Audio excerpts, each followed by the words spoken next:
بار پھر سرگرم ہو چکا ہے۔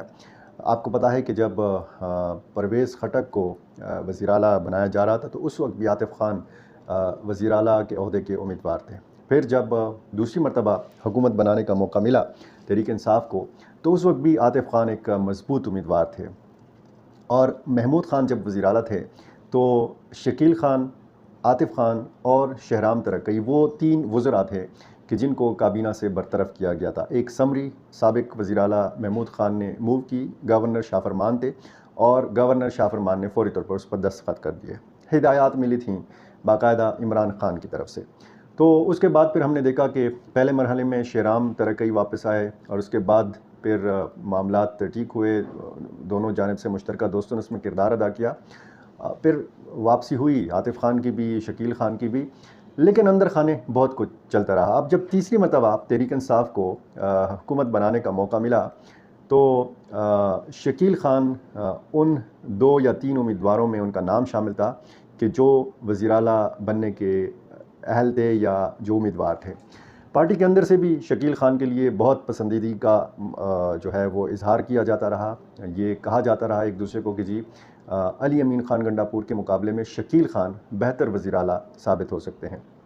اس سے پہلے ٹکٹوں کے معاملے پر کیا ہوا آپ کو پتہ ہے۔ عاطف خان اس حوالے سے ناراض بھی تھے کہ ان کو صوبائی اسمبلی کا ٹکٹ جاری نہیں کیا گیا، ان کو صرف قومی اسمبلی کا ٹکٹ جاری کیا گیا۔ اسی طرح شہرام ترکی جو ہے یہ بھی قومی اسمبلی میں بھیجے گئے، یعنی ان کو قومی اسمبلی کا ٹکٹ دیا گیا۔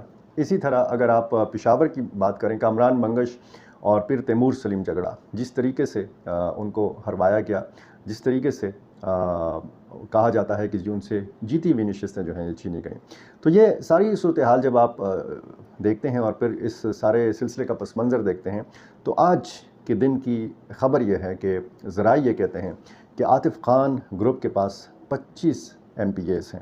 تو یہ جو 25 MPAs ہیں یہ ایک بہت بڑی تعداد ہے۔ عدم اعتماد کے حوالے سے، تحریک عدم اعتماد کے حوالے سے، حکومت کی تبدیلی کے حوالے سے، وزیر اعلیٰ کی تبدیلی کے حوالے سے، اگر یہ اطلاع درست ہے، اگر اس اطلاع میں کوئی مصدقہ کوئی چیز ہے تو پھر ظاہر ہے کہ یہ بہت خطرے کی گھنٹی ہے علی امین گنڈا پور کے لیے۔ اب ہوا کیا ہے؟ ہوا یہ ہے کہ ایک دوسرے پر کرپشن کے الزامات لگائے گئے ہیں۔ شکیل خان نے اپنے استعفے میں کہا ہے کہ یہاں پر رشوت کا بازار گرم ہے، کرپشن ہو رہی ہے۔ خود براہ راست انہوں نے وزیر اعلیٰ خیبر پختونخوا کے اوپر الزامات عائد کیے ہیں۔ 1 اگست کو شکیل خان نے ملاقات کی راولپنڈی کے اڈیالہ جیل میں عمران خان کے ساتھ، اور پھر اگلے ہی دن 2 اگست کو انہوں نے پشاور پریس کلب میں پریس کانفرنس سے خطاب کیا، اور اس پریس کانفرنس کے حوالے سے بھی یہ بہت ساری باتیں کی جا رہی ہیں۔ باتیں یہ کی جا رہی ہیں کہ اس پریس کانفرنس سے شکیل خان کو روکنے کی کوشش کی گئی، ان کو منانے کی کوشش کی گئی، ان کو یہ بتایا گیا کہ جی آپ یہ پریس کانفرنس نہ کریں، اس سے پارٹی کے اندر، حکومت کے اندر بہت سارے مسائل کھڑے ہو سکتے ہیں۔ لیکن انہوں نے یہ پریس کانفرنس کی، لیکن علی امین خان گنڈا پور نے یا بیرسٹر سیف نے اس حد تک کامیابی حاصل کر لی تھی اس وقت کہ شکیل خان اکیلے پشاور پریس کلب نہیں آئے، ان کے ساتھ جو مشیر اطلاعات ہیں وزیر اعلیٰ کے بیرسٹر ڈاکٹر محمد علی سیف، وہ بھی ہمراہ تھے۔ تو بہت سارے سخت الفاظ کا اگر انہوں نے استعمال کرنا تھا تو پھر بیرسٹر سیف کی موجودگی میں شکیل خان نے وہاں پر کوئی ایسی بات نہیں کی، اور بار بار سوال بھی سخت قسم کے صحافیوں کی طرف سے کیے جاتے رہے، لیکن بار بار شکیل خان جواب دیتے رہے کہ جی کوئی اختلافات نہیں ہیں، کوئی گروپ بندی نہیں ہے، اور وزیر اعلیٰ پر ان کا بھی اعتماد ہے۔ وزیر اعلیٰ کو چونکہ نامزد کیا ہے عمران خان نے، تو اس لیے تمام جو پارٹی کے ارکان ہیں ان کا علی امین خان کے اوپر اعتماد ہے۔ اس کے بعد معاملہ ہوا CNW کے سیکٹری کے حوالے سے۔ ذرائع یہ کہتے ہیں کہ کوئی 35-40 کروڑ روپے کا ایک معاملہ تھا، اس میں شکیل خان کو پتہ چلا کہ جی یہ پیسے جو ہیں یہ سائٹ پہ کیے گئے ہیں، تو انہوں نے سیکٹری سے پوچھا کہ یہ اتنی بڑی رقم کہاں جا رہی ہے، تو انہوں نے کہا سیکٹری نے ان کو بتایا کہ جی یہ اوپر تک جا رہی ہے۔ اوپر تک کہاں جا رہی ہے؟ وزیر اعلیٰ علی امین خان گنڈا پور کے پاس جاری ہے۔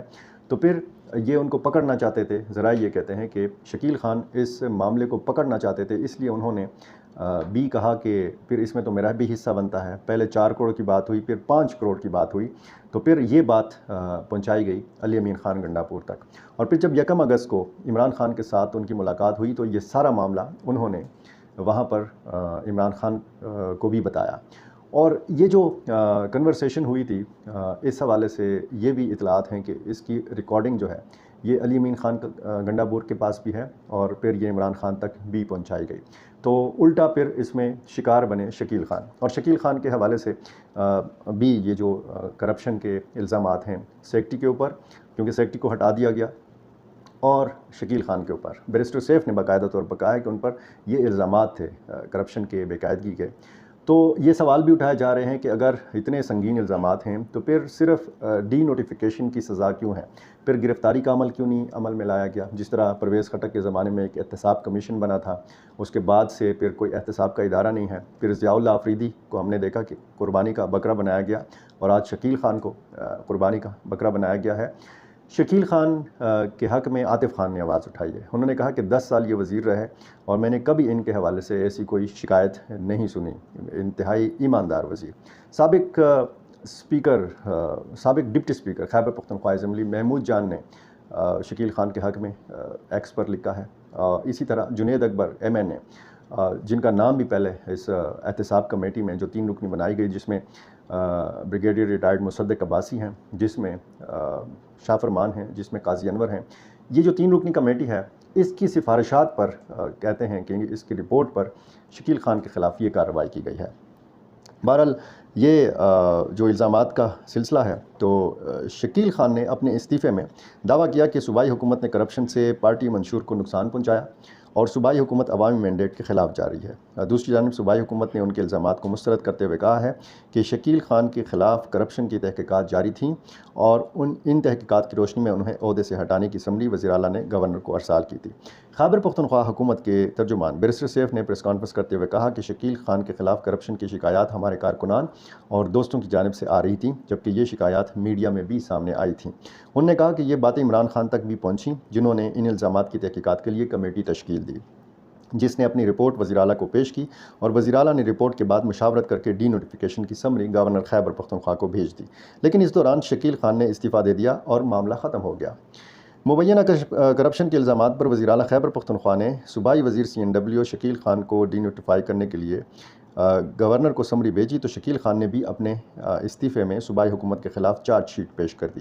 کہتے ہیں کہ دوسری جانب یہ جو سارا سلسلہ اور سارا بیک گراؤنڈ میں نے بیان کر کے آپ کو بتایا ہے، تو اس کے ساتھ ساتھ میں آپ کو ایک جو وضاحت سامنے آئی ہے اس 3 رکنی گڈ گورننس یا احتساب کمیٹی کہہ لیں یا مانیٹرنگ کمیٹی کہہ لیں، اس کی جانب سے اس کمیٹی کا جو نام ہے گڈ گورننس کمیٹی جو ہے وہ رکھا گیا ہے. تو اس کا موقف سامنے آیا ہے.